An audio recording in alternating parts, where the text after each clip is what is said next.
Hello. Alright, I'm gonna drive. I just changed out the air conditioning, whatever they're called, what are those called? The air conditioning filters for the parents today. Earlier I helped my dad do the garage, swept the garage and helped organize all the shelves. We're gonna have to, we talked about putting a ramp in for my dad because right now he has a walker and he really has a hard time getting around. He has to have shoulder replacement surgery, and he goes next week to really find out what he's gonna have to do for that. This is all crooked, and it's even more crooked. I'm sorry. So I just, my mother doesn't want to get a ramp because she says it's only 2 steps. It's only 2 steps. It's not a big deal. It's only 2 steps. For a person who walks with a, here's my face. For a person who walks with either a cane or a walker, 2 steps is a big deal. Pretty soon he's not going to be able to get those steps. So I told him to contact his brother, my Uncle Steve, who's a carpenter, and he's gonna figure out how to do like the ramp right up, with like a little landing and then a side. So it's gonna go like that, just because it will be too steep to go right from the bottom straight up into the house. You want to make it so that he doesn't bust his ass because it's steep. But it's all these things that were always in the back of my mind when I was growing up, knowing that my father was disabled. When he was 12 years old, he got polio.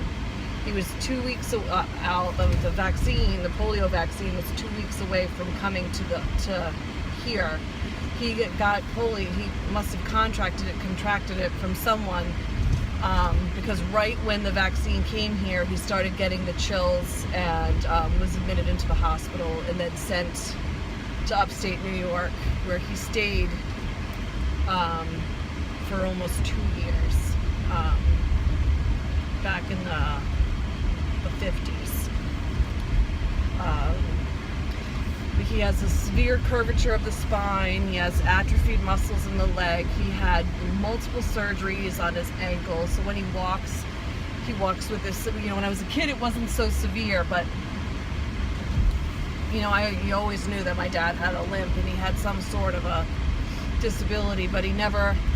I remember when I was in high school, just like browbeating my father that he needed to get a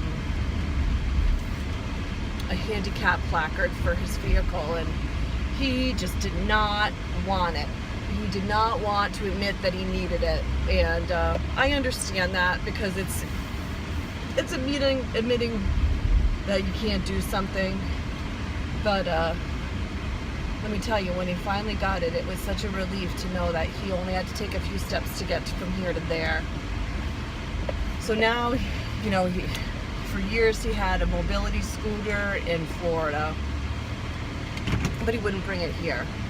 And now for the last 3 or 4 years, since he's had the dogs, he's brought it up here because he takes the dogs for a walk with the mobility scooter, which is really cute to see. My mother should get her ass out there walking the dogs because she could use a little exercise herself. But she chooses not to because she thinks it's cute that my dad does it. But I don't know, it's just weird seeing your parents get old. She's going to be around for a while. My mother-in-law, she's the same age as my dad. They're 72, 73. She's like so fit, it's insane. She's going to be around forever, and thank God, because I am so lucky to have such a wonderful mother-in-law, and I know so many people don't. I feel like it's a blessing for me to have that. And my parents are fantastic as well, so I think I kind of hit the lottery when it came to the parent and the in-laws thing. I just hate seeing them get old and like getting forgetful and those things, so I try to be around to help them out as much as I can. I'm the helper. Anyway, it was just nice. I stopped over just to see him, fill him in on, you know, my son asked me a question, and apparently some girl asked him for his phone number. Holy shnikes! Oh, it's finally happening at 17 years old. Anyway, I'll talk to you later. Peace, guys.